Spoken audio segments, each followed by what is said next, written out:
everybody, Pastor Joon is here. And today's BRC time, the Bible Reading Challenge.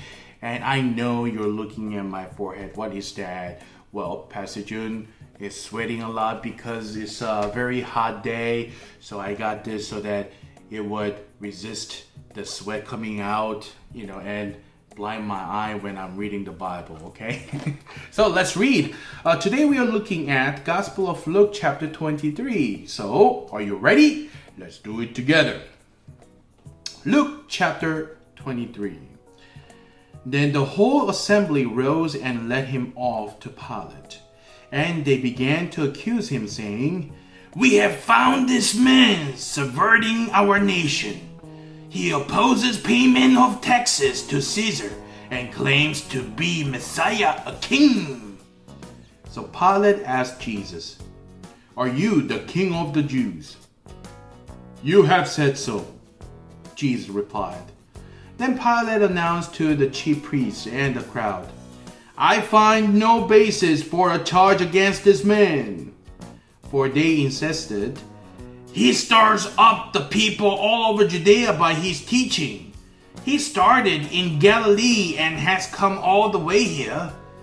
On hearing this, Pilate asked if the man was a Galilean. When he learned that Jesus was under Herod's jurisdiction, he sent him to Herod, who was also in Jerusalem at that time. When Herod saw Jesus, he was greatly pleased, because for a long time he had been wanting to see him. From what he had heard about him, he hoped to see him perform a sign of some sort. He plied him with many questions, but Jesus gave him no answer. The chief priests and the teachers of the law were standing there, vehemently accusing him. Then Herod and his soldiers ridiculed and mocked him. Dressing him in an elegant robe, they sent him back to Pilate. That day, Herod and Pilate became friends. Before this, they had been enemies. Pilate called together the chief priests, the rulers, and the people, and said to them, "You brought me this man as one who was inciting the people to rebellion. I have examined him in your presence and have found no basis for your charges against him. Neither has Herod, for he sent him back to us. As you can see, he has done nothing to deserve death. Therefore, I will punish him and then release him." But the whole crowd shouted, "Away with this man! Release Barabbas to us!" Barabbas had been thrown into prison for an insurrection in the city and for murder. Wanting to release Jesus, Pilate appealed to them again. But they kept shouting, "Crucify him! Crucify him!" For the third time he spoke to them. "Why? What crime has this man committed? I have found in him no grounds for the death penalty. Therefore I will have him punished and then release him." But with the loud shouts, they insistently demanded that he be crucified, and their shouts prevailed. So Pilate decided to grant their demand. He released the man who had been thrown into prison for insurrection and murder, the one they asked for, and surrendered Jesus to their will. The crucifixion of Jesus. As the soldiers led him away, they seized Simon from Cyrene, who was on his way in from the country, and put the cross on him and made him carry it behind Jesus. A large number of people followed him, including women who mourned and wailed for him.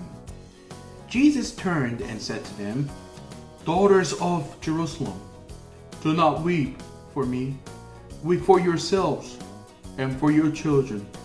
For the time will come when you say, 'Blessed are the childless women, the wombs that never bore and the breasts that never nursed.' Then they will say to the mountains, 'Fall on us,' and to the hills, 'Cover us.' For if people do these things when the tree is green, what will happen when it's dry? 2 other men, both criminals, were also led out with him to be executed. When they came to the place called the Skull, they crucified him there, along with the criminals, one on his right, the other on his left. Jesus said, "Father, forgive them, for they do not know what they are doing." And they divided up his clothes by casting lots. The people stood watching, and the rulers even sneered at him.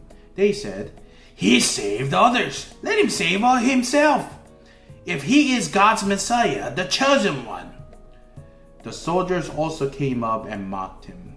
They offered him wine vinegar and said, "If you are the King of Jews, save yourself." There was a written notice above him, which read, "This is the King of the Jews." One of the criminals who hung there hurled insults at him. "Aren't you the Messiah? Save yourself and us!" But the other criminal rebuked him. "Don't you fear God?" he said. "Since you are under the same sentence, we are punished justly, but we are getting what our deeds deserve. But this man has done nothing wrong." Then he said, "Jesus, remember me when you come into your kingdom." Jesus answered him, "Truly I tell you, today you will be with me in paradise." The death of Jesus. It was now about noon, and darkness came over the whole land until 3 in the afternoon. For the sun stopped shining, and the curtain of the temple was torn in two. Jesus called out with a loud voice, "Father, into your hands I commit my spirit." When he had said this, he breathed his last. The centurion, seeing what had happened, praising God, and said, "Surely this was a righteous man." When all the people who had gathered to witness this sight saw what took place, they beat their breast and went away. But all those who knew him, including the woman who had followed him from Galilee, stood at the distance watching these things. The burial of Jesus. Now there was a man named Joseph, a member of the council, a good and upright man, who had not consented to their decision and action. He came from the Judean town of Arimathea, and he himself was waiting for the kingdom of God. Going to Pilate, he asked for Jesus' body. Then he took it down, wrapped it in linen clothes, and placed it in a tomb cut in the rock, one in which no one had yet been laid. It was preparation day, and the Sabbath was about to begin. The woman who had come with Jesus from Galilee followed Joseph and saw the tomb and how his body was laid in it. Then they went home and prepared spices and perfumes. But they rested on the Sabbath in obedience to the commandments. Amen. That was chapter 23, everybody. You guys did a great job. Let's continue to do this. And tomorrow, I believe, is the last one for the Gospel of Luke. All right. Bye-bye.